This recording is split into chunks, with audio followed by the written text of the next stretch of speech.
Welcome back, Mastercrafted Gaming fans. Kyle here, and I'm going to bring you the faction that everybody loves to hate. It's Elves in 3rd edition Kings of War. Elves have always been one of the top performing armies.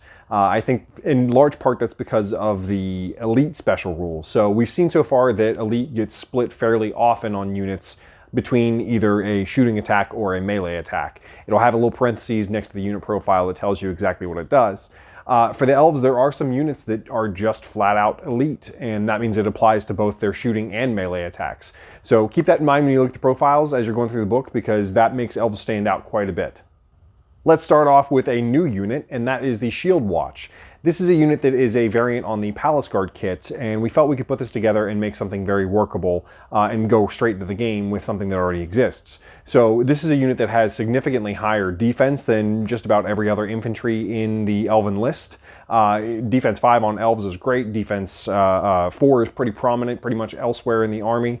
And when you make that jump, they don't have quite the attack profile that you would hope for, but still Crushing Strength 1 with Elite, and hitting on 4s is not bad even with 12 attacks, 10 attacks, that sort of thing. So pretty solid unit, really good with Unit Strength 3 on the regiment. So really nice nerve, really nice piece that's going to complement, I think, a lot of Elven lists. So I can't take you one direction and not give away the other. Let's take a look at the Palace Guard in 3rd edition. This is a unit that I think a lot of people really liked, or at least wanted to like, because they didn't have the options to go beyond a regiment. Now, with a Horde profile, you've got a whopping 25 attacks that hit on 3+.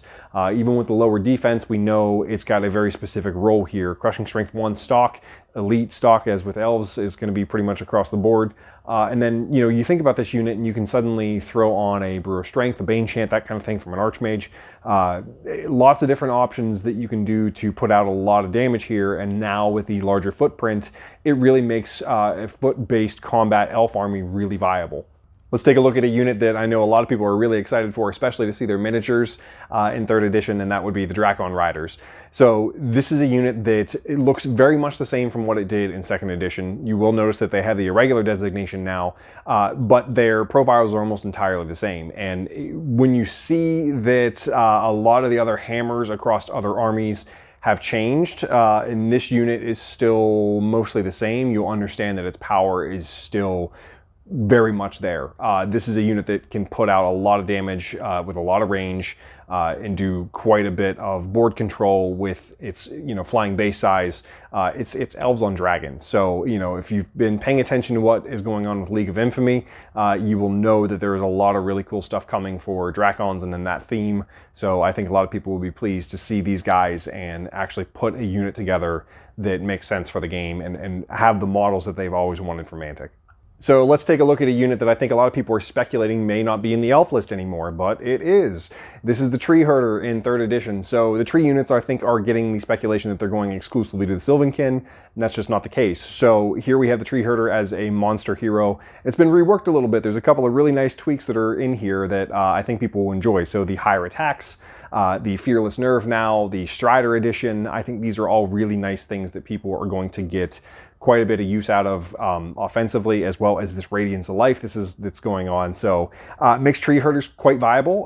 I think it's something that with the surge capabilities, you have to have that anytime you have a shambling unit, but then now with a scout as well.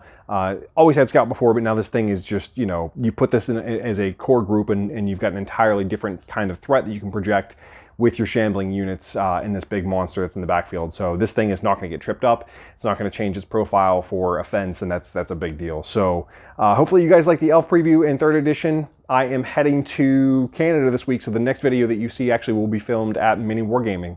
I am filming a 3rd edition battle report there with my Night Stalkers, so on Thursday I will be doing a preview of Night Stalkers in 3rd edition. So stay tuned for that and check it out, and hopefully Mini Wargaming will have the battle report posted up soon so you can see everything sort of flow and make sense in a game for 3rd edition. So thanks guys, see you next time.